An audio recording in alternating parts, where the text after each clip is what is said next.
Bom, a gente está aqui, a gente vai fazer um projeto para a aula de História Contemporânea do professor Chico Bicudo. Eu sou a Luana, do terceiro semestre de jornalismo. Eu sou o Júlio, do terceiro semestre de jornalismo, Isso. lá em Minas.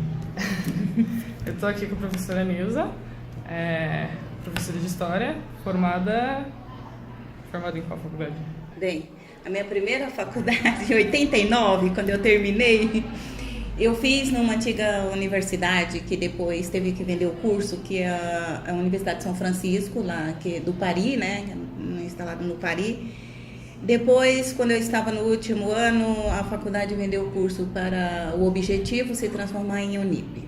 Depois eu fiz geografia também, depois eu fiz pedagogia e assim fiz um curso, uma pós pela Unicamp, voltado exclusivamente para professores.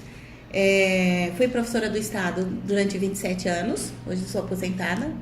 Trabalho aqui no Raposo há 18 anos. Tá bom, a gente vai falar agora sobre neonazismo. Vou perguntar para você primeiro o que é neonazismo. Então, neonazismo é uma confusão muito grande na cabeça da juventude, né? Hoje em dia, se você for falar com neonazismo, eles acham que é um movimento de rebeldia. Não percebe que é um movimento perigoso, que muitas vezes eles acabam adentrando ao movimento sem ter a noção do que é o neonazismo, de que é o nazismo, de que foi o fascismo, tá? E aí, quando você vê uma jovem, uma adolescente, que é afrodescendente muitas vezes, e que pede, e que está inserido dentro desse movimento, você tem até um arrepio, né? O mesmo arrepio que a gente tem quando você vê em uma passeata alguém com uma faixa lá pedindo a volta dos militares. Dá assim um desespero, e não só como professora de história, mas como pessoas que já têm uma certa idade. Tenho 55 anos, então não vivi plenamente o regime militar, mas peguei o final do regime militar eu digo que eu não vivi porque a partir do momento que você ganha consciência da situação, quando você é criança, você não tem noção do que é. Ainda mais que eu fui criada no interior da Bahia, né? Quer dizer, menos ainda. Você passa a ter noção quando terminei o ensino médio em 85, que é supostamente o último ano ali do regime ditatorial, né? Fui às ruas como aluna do ensino médio do estado, pedir direta já, e participei também, obviamente, em 92, né? do Fora Collor, né? E desse movimento atual não participei, não acho que eu não sou movida pela massa, né? Então não participei, tá? Então, o movimento neonazismo, ele acaba sendo descaracterizado justamente para chamar a atenção daqueles que são menos informados, tá? E aí, mesmo aqui na escola, quando você vai falar disso, você tem aí uns alunos que provavelmente é uma influência de casa e que fala de Bolsonaro como se fosse uma opção para o Brasil, né? E aí você percebe que essa mentalidade é uma mentalidade que vem de casa, não é uma mentalidade criada por ele, aluno, né? E você tem que desconstruir tudo isso, tá? Você tem que desconstruir e mostrar para eles que alguém que pretende ser presidente do país não pode governar para um grupo e não pode ser uma pessoa que seja racista, que seja homofóbico, que não pode tomar posição, né? Afinal de contas, ele tem que governar para todos. Tá? E qual é a diferença entre o neonazismo e o nazismo? Você pode me dar alguns pontos? Então, o nazismo, o próprio nazismo não é autêntico, né? Ele é fruto do fascismo, tá? E a partir da criação do nazismo, pegando como base o fascismo, lembrando que talvez uma grande diferença aí entre ambos é a questão racial, né? Então, assim, esse é o fascismo, o nazismo criado na Alemanha, defendido na época anterior à Segunda Guerra. E aí você tem o neonazismo hoje, que você tem, como eu disse, pessoas que seriam alvos prediletos dos nazistas, mas eles entendem o movimento como um movimento de rebeldia e não como um movimento que ele, aluno, que ele, adolescente, que ele, aluno, por exemplo, você vai pegar os skinheads, você vai pegar aí os carecas, você vai pegar... E aí você percebe que existe pessoas ali que não cabe ali dentro do movimento. Você acha que tem alguma característica, algum aspecto dos adeptos a essa... Físico, você está dizendo? Físico, ou moral também. Físico, eu não acredito. E assim, eu acho que essa questão nós vivemos... E assim, essa questão da desgraça chama atenção. Chama atenção. E aí você vai trabalhar essa questão de ver a questão da violência com uma banalização, como a própria Hannah Arendt. Eu trabalho Hannah Arendt no 9º ano, né? E falar da banalização da violência, né? E hoje em dia, a gente pode até pegar o exemplo de agosto do ano passado, que a gente teve uma manifestação nazista lá nos Estados Unidos. Sim, sim. E não só no ano passado, semana passada também nós tivemos. Semana passada também. É possível, mas a gente vê isso aumentando, mais protestos hoje em dia? Você acha que... Sim, eu acho que assim, infelizmente nós estamos sem perspectiva de você entender o outro como dotado de direito como você. Então, o que acontece? Mesmo no Brasil, a questão do ódio está aumentando muito. Então, é assim, se você não pensa como eu, você é meu adversário. E esse movimento neonazista nos Estados Unidos, isso é uma atuação da própria Ku Klux Klan, né? E o próprio presidente, não sei se você deve ter visto isso, que o pai dele era envolvido ao movimento da Ku Klux Klan. E quando eu converso isso com os meus alunos, eu mostro para eles uma questão de uma diferença da Constituição. A Constituição brasileira, ela prega pela igualdade. Portanto, somos iguais perante a lei. Nem sempre, né? Nem sempre. Mas, enquanto a Constituição norte-americana, ela preza pela liberdade. Por que eles prezam pela liberdade e não pela igualdade? Porque a igualdade significa a igualdade econômica também. E a gente sabe que a situação do capitalismo não é possível uma igualdade econômica. Então, eles prezam pela liberdade e eles acham que eles são livres, inclusive, para tomarem posições racistas como essas, né? Você acha que existe algum grupo neonazista aqui no Brasil? Sim, sim. Você consegue dizer nome? Olha, nome assim, exatamente, porque como no Brasil é proibido, então o que existe de forma escondida, digamos, não escondida, mas nem tanto, né? Então basta ver que no ano passado, no ano retrasado, se não me engano, no aniversário do Hitler, agora em abril, tinha nos postes de uma cidade de Santa Catarina fotos, cartazes com fotos do Hitler, parabenizando o Hitler pelo seu aniversário. Tá? A gente sabe que no sul do país existe sim um movimento neonazista muito forte. Tá? Aqui em São Paulo, outro dia eu estava passeando ali pela Doutor Arnaldo, não sei se eu estava de onde, no Doutor Arnaldo, e eu estava olhando o muro do cemitério. E ali você estava ali o símbolo do Power Art, né? Poder branco, e estava no símbolo que eles faziam com as mãos, você via nitidamente a suástica. Só que assim, eu estava, lógico que eu enxerguei a suástica, talvez porque quando eu vi o desenho lá, eu vi o nome, eu já liguei ao movimento, consequentemente eu consegui enxergar a suástica.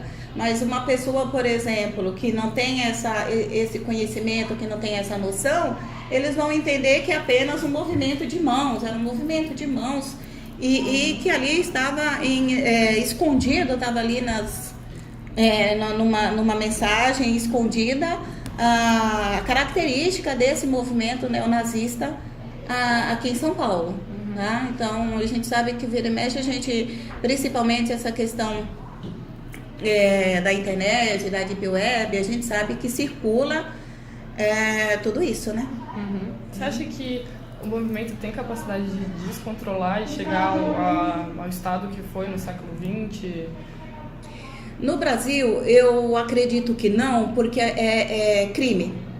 Então, por ser crime, e não é um crime inafiançável, imprescritível também, eu acredito que o movimento ele não tem espaço, tá? Agora, se não houvesse essa questão de ser crime, eu acredito que sim, ele aumentaria com certeza. É a mesma coisa que está acontecendo na Europa, mesma coisa que está acontecendo nos Estados Unidos. E também o Brasil, miscigenado do jeito, não tem nem condições de, legalmente, se você pensar, como que nós somos uma sociedade miscigenada, da forma como somos, onde é o segundo país negro do mundo, nós só somos superados pela Nigéria. E como assim? Você tem maior parte da população são afrodescendentes, lembrando que afrodescendente não necessariamente você às vezes não se identifica como preto, porque o IBGE não usa a palavra negro, o IBGE usa a palavra preto, né? Então o Brasil, ele tem a maioria de afrodescendentes de negros, então supostamente não haveria um solo fértil para a criação de um movimento como o neonazista. Então eu acredito que esse movimento ele cresce em cima da ignorância do ser humano. Mas você acha que pessoas como Bolsonaro, por exemplo, ele tem um grande número de seguidores. E ele é uma pessoa que indiretamente é adepta ao neonazismo. Indiretamente. Tem crescido muito. Eu vejo o Bolsonaro como estas pessoas menos informadas e que elas são homofóbicas e que elas são racistas. Elas enxergam no Bolsonaro uma alternativa. Só que é uma pessoa que procura Salvador. E nós sabemos que uma sociedade que procura um salvador da pátria é uma sociedade doente. Porque não é o salvador da pátria que vai resolver os seus problemas. Né? Enquanto essa sociedade ficar todos os dias assistindo Big Brother e achar que as coisas vão acontecer por si só, então é uma sociedade doente, né? Então a gente precisa alertar a essa juventude. O problema é que muitas vezes o pensar, pensar dói, né? Pensar exige de você um tempo e a predisposição a isso. Então é muito mais fácil eu escutar o outro falando e repetir o que o outro falou do que formar a minha ideia a partir de várias versões. Com toda a polarização que está tendo ultimamente, tanto política como ideológica e tudo mais, do tipo, se você não é petista, você é coxinha, se você não é a favor dos direitos LGBT, você é nazista e tudo mais, que é lógico. Mas assim, você acredita que isso pode subir a algum nível ou você acha que, pelo menos no Brasil, isso está estagnado? Que isso não pode subir porque das leis isso não passa? Porque assim, como você já disse, as leis do Brasil elas pregam pela igualdade e tudo mais. Você acha que isso pode evoluir de alguma forma, não só o nazismo, mas todos os movimentos extremistas?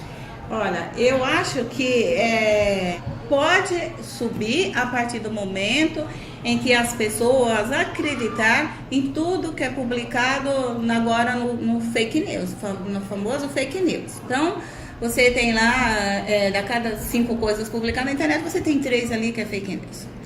Então, assim, a gente precisa tomar muito cuidado do que a gente passa adiante, né? Porque você acaba levando o outro a acreditar que aquilo é uma coisa verídica. Tem um sociólogo, o Florestan Fernandes, que ele fala que aqui no Brasil, pelo menos, a gente tem muito do preconceito velado. Né? Que assim, a gente não expõe, por exemplo, os movimentos neonazistas aqui no Brasil, eles não são, sabe, tipo, a galera não sai na rua com tochas e tudo mais, igual acontece nos Estados Unidos. Mas você sempre ouve alguma piada de negro, alguma piada de gay e tudo mais. Você acha que por ele ser velado, isso acaba ultrapassando o limite das leis que pregam a igualdade? Sim, também. Olha, uma professora, colega minha, me mandou outro dia uma piada racista. E ela me mandou. Aí eu falei pra ela, você tem noção do que você me mandou? Ah, Nilson, eu achei engraçado. Eu falei, você sabe que isso é uma piada racista e que isso que você me mandou é uma prova material? Né? Quer dizer, as pessoas, elas passam adiante sem refletir.